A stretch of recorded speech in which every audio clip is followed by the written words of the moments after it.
প্রধানমন্ত্রী শেখ হাসিনা পদত্যাগ করে দেশ ছেড়ে পালিয়ে যাওয়ার পর সারা দেশেই থানায় হামলা, ভাঙচুর ও আগুন দেয়া হয়েছে। বাদ যায়নি কারাগারও। সোমবার শেরপুর কারাগারে হামলা চালায় দুর্বৃত্তরা।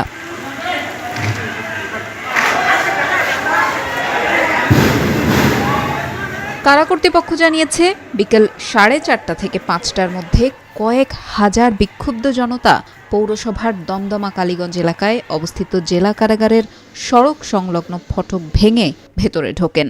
এরপর প্রধান ফটক ভাঙচুরের পর অগ্নিসংযোগ করেন তারা। এ সময় আতঙ্কে সরে যান কারাগারের নিরাপত্তারক্ষীরা।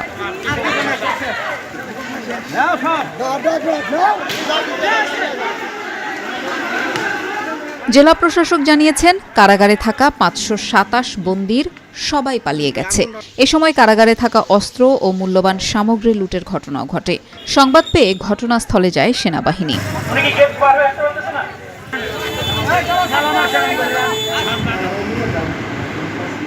কতগুলো অস্ত্র লুট হয়েছে তা হিসাব করে দেখা হচ্ছে বলে জানিয়েছে প্রশাসন। এছাড়া পালিয়ে যাওয়া বন্দীদের ফিরে আসার আহ্বান জানিয়েছেন প্রশাসনের কর্মকর্তারা। এদিকে শেরপুর 1 আসনের সংসদ সদস্য সানোয়ার হোসেন সানু, জেলা পরিষদ চেয়ারম্যান হুমায়ুন কবির রুমানের বাসভবন সহ আওয়ামী লীগের নেতাদের বাড়িতে হামলা ও ভাঙচুর ও লুটপাট করা হয়। এছাড়া শহরের গোপালবাড়ি এলাকায় ডিসি কোয়ার্টার, নিউ মার্কেট এলাকায় সদর এএসপির অফিসেও অগ্নিসংযোগ করে দুর্বৃত্তরা।